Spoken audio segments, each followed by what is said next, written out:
crianças! Que alegria estar com vocês em mais uma história bíblica em casa, da série A Vida de Jesus. Nós temos visto a trajetória de Jesus nesse tempo e tem sido assim maravilhoso. Você que tem nos acompanhado, tem percebido que a gente conta a história de Jesus ali desde a criação.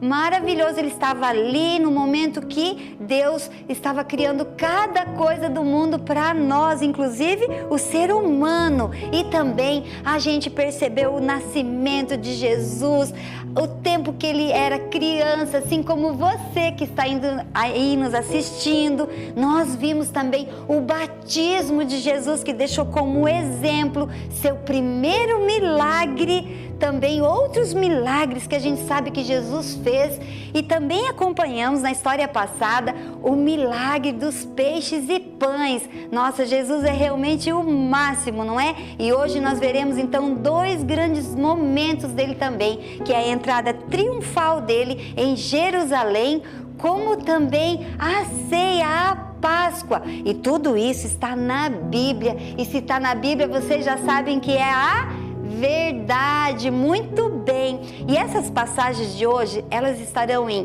Mateus 21:1 e Lucas do 19 ao 29. Venham comigo, crianças, para essa trajetória de Jesus maravilhosa. Vocês vão amar. Então, crianças, Jesus se dirige para a última semana da sua vida aqui na terra, antes que aquele propósito para que ele veio seja então cumprido definitivamente e ele seja entregue. Na verdade, ele que se entrega por amor a cada um de nós naquela cruz, então, para ser o nosso Senhor e Salvador para sempre. Jesus, neste momento, está então se dirigindo para Jerusalém.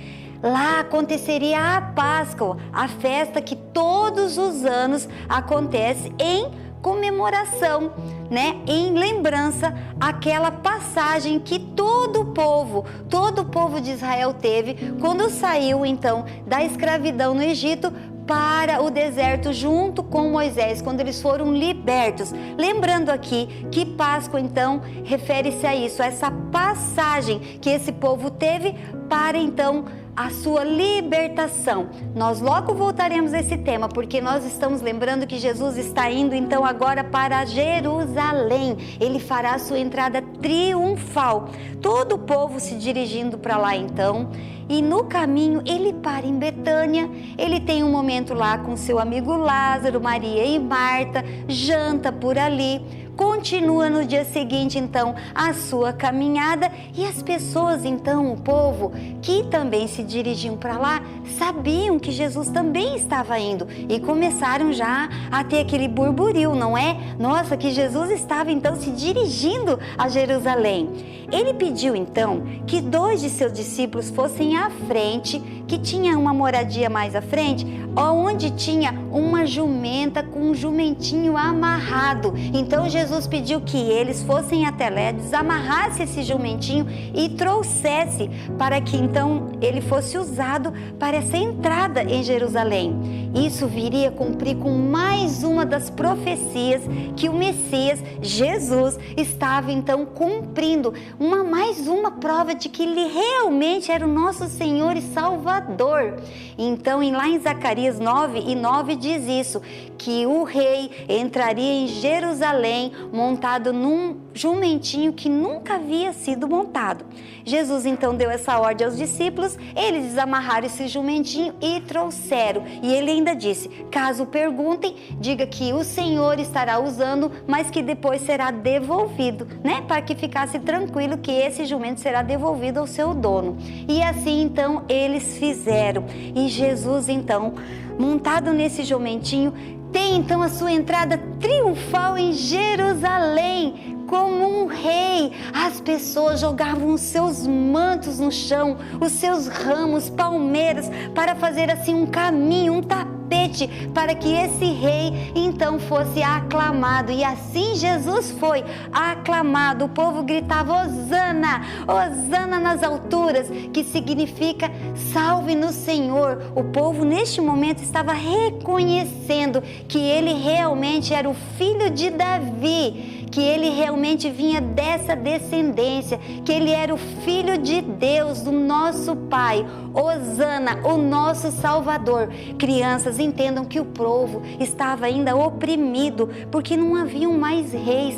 Eles estavam sob o jugo de Roma, e o último rei, que ainda antes do nascimento de Jesus era Herodes, ele era romano também, ele foi indicado pelos romanos. Então o povo vivia oprimido, aguardando, né, com ansiedade e querendo assim ter um rei por eles. Então neste momento Jesus realmente foi aclamado nessa entrada em Jerusalém. Ele merece, né? Ele merece todo o nosso clamor. Nós sabemos que ele é o rei, o verdadeiro rei.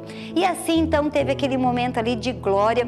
Poucos momentos assim as pessoas reconheceram Jesus. E aí os fariseus, os escribas chegaram até Jesus e disse: diga que parem de falar hosana, que você é o rei. E então Jesus, com aquela calma que lhe é peculiar, disse assim: se eles pararem de falar, de clamar, até as pedras clamarão, porque esse é o fato, eu sou o rei.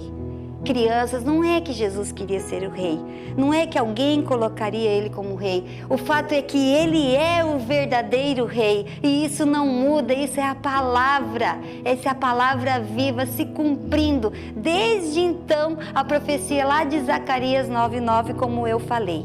E então esse dia foi lindo, foi glorioso. Passou mais alguns dias, então nós teríamos agora a celebração da última ceia. Jesus então pediu para que Pedro e João fossem também na casa de um senhor e lá tivesse um espaço muito bacana organizado para que fizesse a última ceia. Esse senhor cedeu a parte de cima, né, no terraço, um lugar bem legal. Pedro e João organizaram tudo conforme Jesus havia pedido.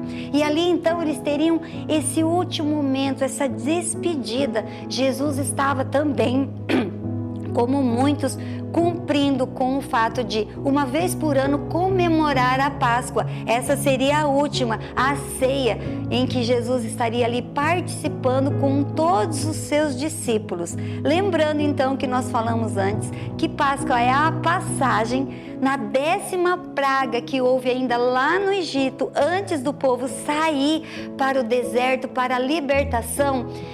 Foi pedido então que separasse um cordeiro puro, macho, sem mancha nenhuma, e que esse cordeiro fosse sacrificado e que as famílias ali fizessem então este momento, né, de ceia, antes de eles irem então para a libertação, antes de eles saírem para o deserto. E mais ainda, que o sangue puro desse cordeiro fosse passado nas portas, para que então aquela praga não atingisse. Vocês lembram? Os primogênitos.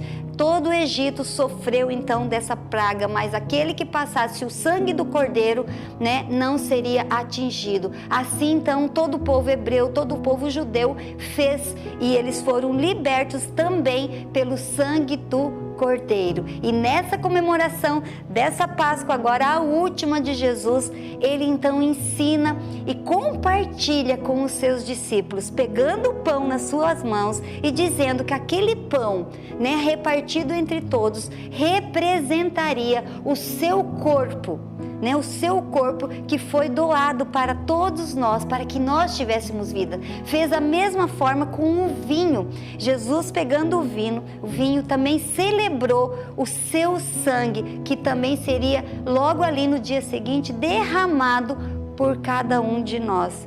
Crianças, uma coisa talvez no momento ali nem os discípulos perceberam, que não havia o cordeiro, a exemplo, né, daquela saída deles lá ainda do Egito, mas o próprio Jesus, ele sim era o cordeiro que se daria então em sacrifício para que todos fossem salvos. É essa então a significação da Páscoa, é esse então o motivo de nós celebrarmos que Jesus, o próprio Cordeiro, agora ali de carne e osso, seria então entregue, se entregaria para que cada um de nós tivéssemos a salvação. Feito então ali aquela ceia com os seus discípulos, eles ali se cumprimentaram e ele foi então para o Monte das Oliveiras.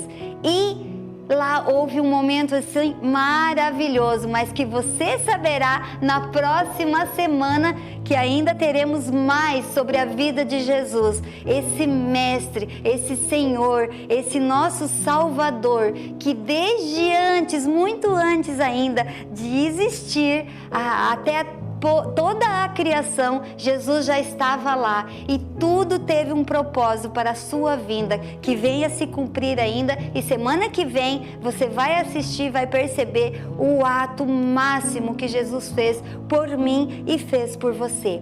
E eu proponho agora uma oração em gratidão por cada atitude de Jesus, porque cada gesto, cada atitude, cada palavra, cada milagre de Jesus tem a ver com você, tem a ver comigo. Por isso hoje nós podemos ser felizes, alegres, independente da circunstância que nós vivemos, porque Ele vive. Hosana nas alturas. Jesus é nosso Senhor, Jesus é nosso Salvador. Convido então você agora para orar e agradecer por Jesus em nossas vidas. Vamos orar então?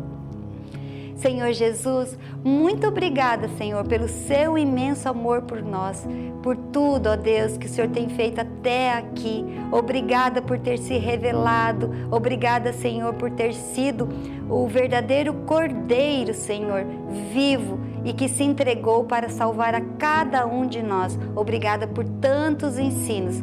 Senhor, eu como prof aqui e também eu peço por cada criança que está assistindo, possam sempre reconhecer e ter um coração grato, Senhor, por tudo aquilo que o Senhor fez, tem feito e ainda fará por cada um de nós. Obrigada, Jesus, obrigada por tanto amor. Amém.